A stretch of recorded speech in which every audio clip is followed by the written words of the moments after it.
Good afternoon and welcome to this special event that we are hosting on the first day of the film festival Urban Visions Beyond the Ideal City. We are presenting good hood stories from South Africa that has been promoted by the South African Cities Network in cooperation with Our Future Cities.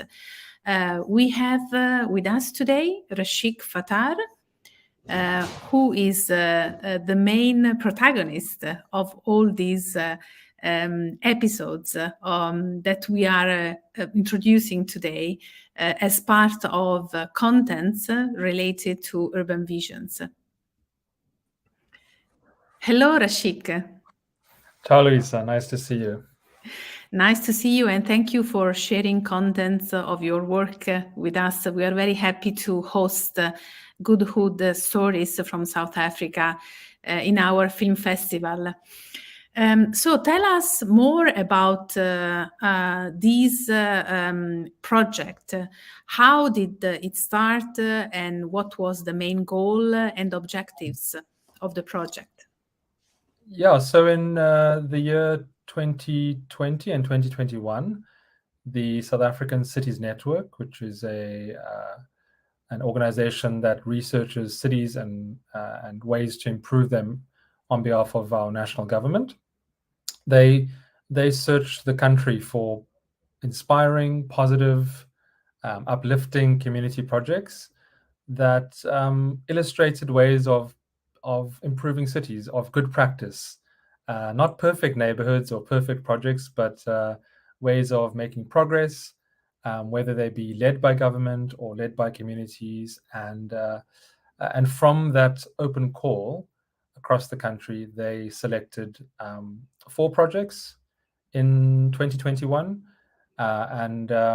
We then Our Future Cities worked with the South African Cities Network to meet the projects, to understand their needs and to travel to them and document them on paper and in film.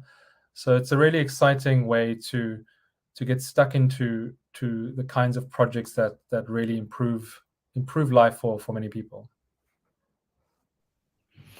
And so what kind of stories are you presenting? Because we have season 1 and season 2.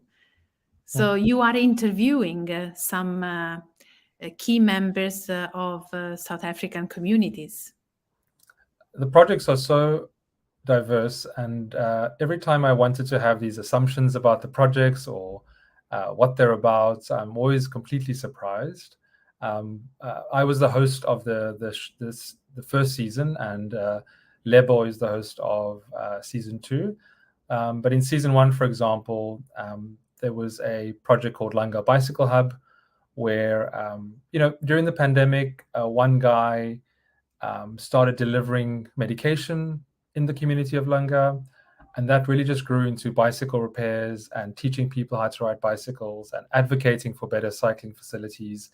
And on the other hand, there were projects like a drug harm reduction center, which was about getting people on the streets addicted to drugs and to heroin to cause less harm to themselves and to society, to integrate them through social programs and methadone programs, which reduces their addiction to drugs, and how that building became a placemaking project where it was more than just reducing the harm that people could cause to themselves and to their societies.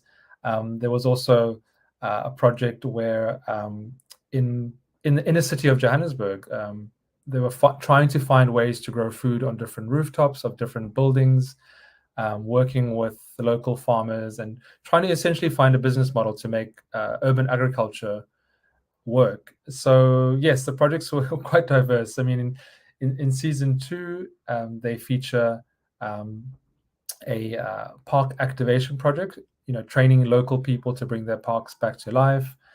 There were projects where women in a community, instead of waiting for housing, started saving every month together and started extending and building their own homes over time by saving and teaching themselves how to build without any government support in the process.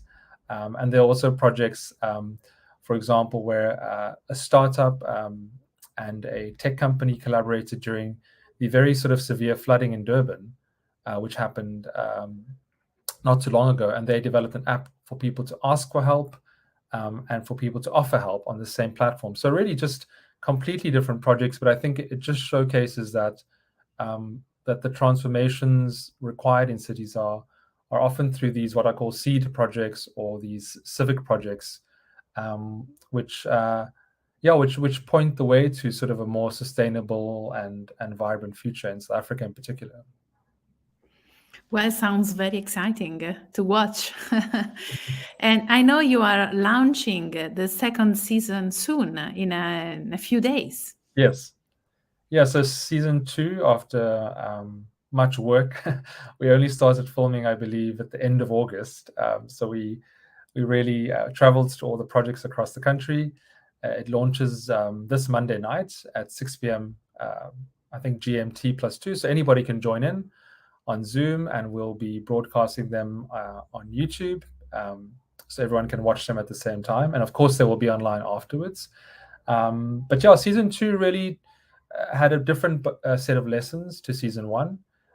In season 2, we really felt that these are the kinds of projects that you could almost replicate and scale across the country. And we also are sort of wondering why that hasn't happened yet. So if something is really working well, for example, in Pretoria, they've had a drug harm reduction project across the city for 7 years already, actually led by the city government in that case, where they have sites in churches and buildings and neighborhoods that are safe spaces for people to develop, not just in terms of their health, but in terms of social skills and really develop the whole person. And so we see in season 2 that these projects are ready to scale, to replicate in different places, and often are sort of tried and tested already.